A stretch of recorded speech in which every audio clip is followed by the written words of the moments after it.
एक मछुआरे का बेटा, जिसके पास ना पैसे थे ना संसाधन, लेकिन उसके पास एक सपना था, एक जुनून था और था अटूट विश्वास।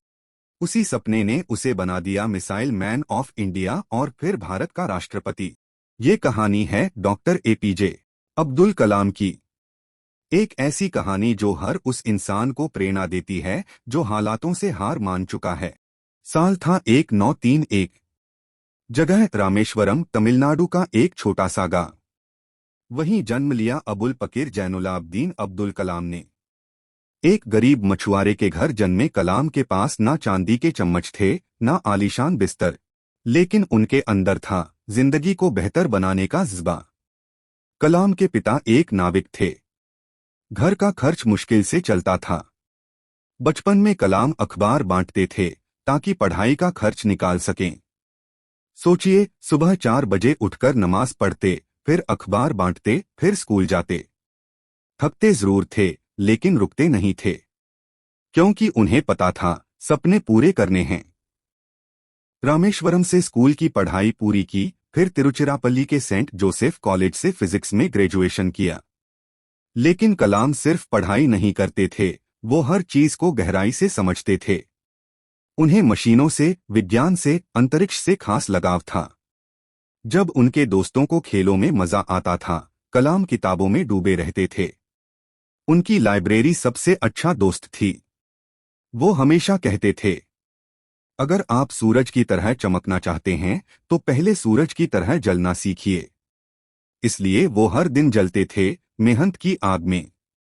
ग्रेजुएशन के बाद उन्होंने मद्रास इंस्टीट्यूट ऑफ टेक्नोलॉजी मिट में एडमिशन लिया। मिट में पढ़ाई करना आसान नहीं था, ना ही फीस देना। लेकिन उनकी बड़ी बहन ने अपने गहने बेचकर उनकी फीस भरी। कलाम को पता था ये मौका जिंदगी बदल सकता है। इसलिए उन्होंने दिन रात एक कर दिए। प्रोजेक्ट्स में हमेशा अव्वल रहे। एक बार उनके शिक्षक ने कहा, कलाम, तुम्हें ये प्रोजेक्ट समय से पहले पूरा करना है, वरना स्कॉलरशिप चली जाएगी। कलाम ने 2 दिन तक सोया नहीं, लेकिन काम पूरा करके दिखाया। वो जानते थे सफलता उन्हें ही मिलती है जो खुद पर भरोसा करते हैं। मिट से पास होने के बाद कलाम ने डीआरडीओ में नौकरी शुरू की। लेकिन उनका असली सपना था उड़ान। इसलिए उन्होंने इसरो ज्वाइन किया। यहां उन्होंने SLV, satellite launch vehicle project में काम किया। भारत का पहला उपग्रह रोहिणी 1980 में इसी एसएलवी के जरिए अंतरिक्ष में पहुंचा। देश ने पहली बार अंतरिक्ष में अपनी ताकत दिखाई और उसके पीछे थे डॉक्टर कलाम। लोगों ने उन्हें मिसाइल मैन कहना शुरू कर दिया, क्योंकि उन्होंने अग्नि, पृथ्वी, त्रिशूल, नाग जैसी मिसाइलों के विकास में अहम भूमिका निभाई। और सच में उनके सपने उन्हें सोने नहीं देते थे। 1998 भारत ने पोखरण में परमाणु परीक्षण किया। ये मिशन था सीक्रेट, रिस्की और ऐतिहासिक। इस ऑपरेशन में भी डॉक्टर कलाम सबसे आगे थे। परीक्षण सफल रहा और भारत परमाणु शक्ति संपन्न देश बन गया। पूरी दुनिया भारत की ताकत को सलाम कर रही थी। और उसके हीरो थे डॉक्टर अब्दुल कलाम, एक वैज्ञानिक जो देश को आत्मनिर्भर बना रहा था। उनके लिए देश पहले था, खुद की पहचान बाद में। साल 2002 डॉक्टर अब्दुल कलाम को भारत का 11वां राष्ट्रपति चुना गया। वो पहले ऐसे राष्ट्रपति थे जो वैज्ञानिक थे और जिनका राजनीति से कोई नाता नहीं था। लेकिन जनता ने उन्हें सिर आंखों पर बिठा लिया।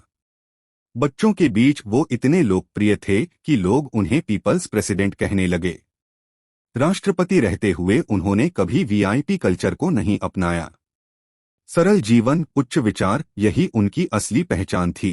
राष्ट्रपति बनने के बाद भी वो कॉलेज, स्कूल, गांव हर जगह जाते रहे, क्योंकि उन्हें विश्वास था भारत का भविष्य युवाओं में है। उनकी किताब विंग्स ऑफ फायर आज भी लाखों लोगों की प्रेरणा है।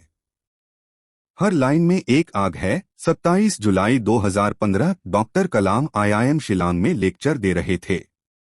वो बच्चों को सपनों की ताकत बता रहे थे, तभी मंच पर गिर पड़े। उन्हें दिल का दौरा पड़ा और वहीं उन्होंने अंतिम सांस ली। सोचिए, एक ऐसा इंसान जो अपनी आखिरी सांस तक लोगों को प्रेरित कर रहा था। उनकी मौत भी हमें सिखा गई जिंदगी तब तक जियो जब तक तुम किसी और की जिंदगी को रोशन कर सको।